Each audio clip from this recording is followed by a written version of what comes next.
Saya kalau tahu kayak begitu, saya bilang sama mak saya dengan adik-adik saya dan kakak saya, weh, ayo melacur kita. Pelacur itu masuk surga duluan. Ya begitu sudah, kalau jadinya IQ 70 ketemu dengan IQ 70.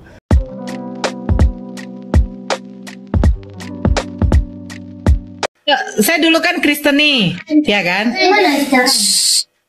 Saya dulu Kristen, jadi karena saya baca Yesus menjanjikan perempuan lonte masuk dalam kerajaan Allah duluan, memang dulu jujur saya melonte dulu.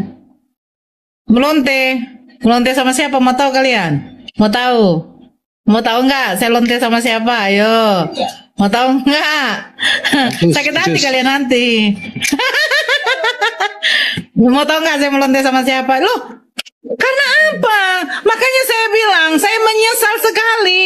Kenapa dari awal tidak saya baca itu? Kalau tidak lebih enak saya melacur. Iya kan? Kan Yesus mengatakan, pemungut bea cukai dan wanita pelacur akan mendahului kamu masuk ke dalam kerajaan Allah. Saya kalau tahu kayak begitu, saya bilang sama mak saya dengan adik-adik saya dan kakak saya, weh, ayo melacur kita. Yesus menjanjikan duluan, gak ada gunanya kita berbuat baik, ayo melacur kita. Terus nanti kalau laki-laki datanglah bapakku, kalian melacur terus saya ngapain? Pak, boleh bapak kau ini pelacur. Jadi begini, Kristen ini yang perempuan pelacur, ya kan? Yang laki-lakinya suka melacur. Kan betul. Betul itu kan? Betul. Makanya si Lina Wijaya itu adalah pelacur. Loh, buktinya apa? Kalau kalian ingin masuk kerajaan Allah duluan, melacur. Ya? Terus kalau laki-lakinya yang Kristen mau kawin sama lonte nggak apa-apa, karena diperbolehkan. Gitu. Selain ada 100 istri, di surganya Kristen ini menurut kitab dia sendiri, itu pemungut cukai dan pelacur itu masuk surga duluan. Nah, ini saya tampilkan pasalnya di samping. Antum bisa baca semuanya. Nah, orang ini mungkin serakah gitu bagi saya. Padahal sudah dikasih 100 istri, plus ya pesundal-pesundal, tapi gak pernah puas sekali ya. Di Islam cuma 72 bidadari, sedangkan di tempat mereka udah 100 istri plus pesundal. Ya begitu sudah, kalau jadinya IQ 70 ketemu dengan IQ 70. Pasti kocak cuy. Nah kenapa? Karena orang-orang ini ketika memahami Alkitab, mereka itu buta konteks. Nggak cuman main ML loh yang buta map. Ada juga orang yang buta konteks. Ya orang-orang begini, karena memang IQ-nya itu nggak nyampe untuk mikiri konteks sebuah kata, sebuah kalimat. Jadi kita itu harus bisa melihat satu kata itu dalam konteksnya. Contohnya teman-teman nonton film. Ketika ada satu kalimat dalam film itu, misalnya, kamu benar-benar tidak tahu diri. Nah, kata tidak tahu diri ini kan kita nggak tahu. Nggak tahu dirinya itu karena apa. Contohnya, dalam sebuah film, ternyata ada satu orang yang terus-terusan tolong dia. Dan kemudian dia ini tidak tahu berterima kasih, malah jelek-jelekin orang tadi.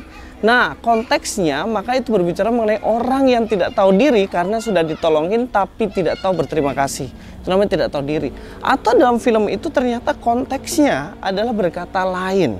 Misalnya ada orang ngutangin dia tapi ternyata dia tidak mau bayar utangnya. Nah, ini konteksnya kita harus lihat. Maka kalau kita lihat di sini seorang pelacur, seorang pemungut cukai, dia yang pertama kali masuk surga, itu kita harus lihat konteksnya. Apakah Yesus secara literal ngomong tentang orang atau seorang yang profesinya pelacur otomatis masuk surga atau bagaimana?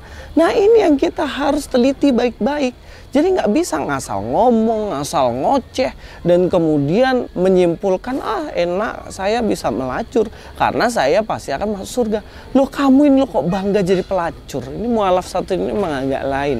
Apalagi ditambah Yusuf PA yang benar-benar PA gitu loh. Benar-benar nggak bisa memahami konteks. Kita akan baca ya ayatnya. itu sebenarnya di Matius pasal 21 itu konteksnya tentang perumpamaan tentang dua orang anak. Kalau kita mau lihat teksnya kan bilang ya di ayat 32 nih. 32 bilang gini. Sebab Yohanes datang untuk menunjukkan jalan kebenaran kepadamu dan kamu tidak percaya kepadanya. Tetapi pemungut-pemungut cukai dan perempuan-perempuan sundal percaya kepadanya.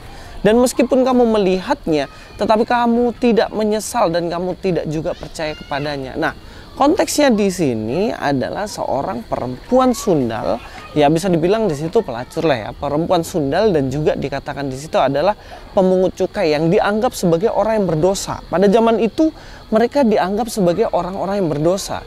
Tapi dikatakan di sini mereka percaya ketika Yohanes Pembaptis mengatakan tentang pertobatan. Jadi mereka ini ketika dibilang kerajaan Allah sudah dekat, bertobatlah, mereka bertobat. Mereka tidak melacur lagi, mereka tidak menjadi seorang yang korupsi lagi, dan mereka berubah. Dan mereka akhirnya percaya pada siapa? Percaya pada juru selamat, yaitu Yesus Kristus sendiri. Makanya kenapa mereka itu bisa masuk surga. Jadi konteksnya di sini kita harus paham loh. Di ayat 32 dikatakan, sebab Yohanes datang untuk menunjukkan jalan kebenaran padamu, jalan keselamatan untuk masuk surga. Dan kamu tidak percaya, tetapi mereka percaya. Jadi dikatakan di sini bahwa kamu tidak percaya, konteksnya mengenai kepercayaan, bukan profesinya. Loh, apakah semua pelacur, semua pemungut cukai, semua perempuan sundal percaya akan juru selamat yaitu Yesus? Kan enggak. Yang diselamatkan ya hanya mereka yang percaya itu, gitu loh. Nah, kalau kita lihat lagi konteks lebih jauh, di sini Yesus mengatakan tentang perumpamaan. Ada perumpamaan dua orang. Nah, kalau kita lihat di sini di ayat 28. Tetapi apakah pendapatmu tentang ini? Seorang mempunyai dua anak laki-laki. Jadi ada anak dua laki-laki ya, ia pergi pada anak yang sulung. Yang pertama dibilang, anakku pergi dan bekerjalah hari ini dalam kebun anggur. Di 29 jawab anak itu, baik Bapak, tapi dia tidak pergi melakukan itu. Dan yang anak yang kedua dikatakan di sini di ayat 30, lalu orang itu pergi pada anak yang kedua dan berkata demikian juga, dan anak itu menjawab, saya tidak mau kerjakan. Tetapi kemudian ia menyesal. Yang mana yang benar? Yang benar ya anak yang kedua. Makanya ini sebenarnya perumpamaan ini sindiran kepada orang-orang Israel sebagai anak pertama. Mereka tidak mau percaya. Tetapi justru anak kedua, yaitu kita, orang-orang yang tidak dianggap itu, justru kita ini yang percaya. Makanya dikatakan orang-orang yang sok rohani, Farisi, Saduki dan lain-lain itu ternyata mereka tidak percaya akan keselamatan Yesus. Justru pemungut cukai, perempuan sundal, mereka percaya dan mereka bertobat. Justru mereka itulah yang pada akhirnya diselamatkan. Begitu loh. Ya saran saya sih agak-agak pintar sedikit lah. Masa dari dulu sampai sekarang gak pintar-pintar. Mungkin ya karena memang IQ-nya 70 itu loh. Memang repot ya kalau begitu, orang-orang model begitu, tapi sudah mau mencoba-coba untuk debat teologi, memahami Alkitab dan lain-lain. Alkitab itu sastra yang sangat agung dan luar biasa. Dia harus dilihat secara konteks dengan baik. Ini orang-orang buta konteks segini repot deh. Repot. Apalagi ibu yang tadi melacur, terus ternyata dulu dia melacur, dan dengan bangganya tanpa pertobatan gitu. Heran ya. Ya mungkin itu saja dari saya ya, Luis Prasetyo sini. Ya, be with you all.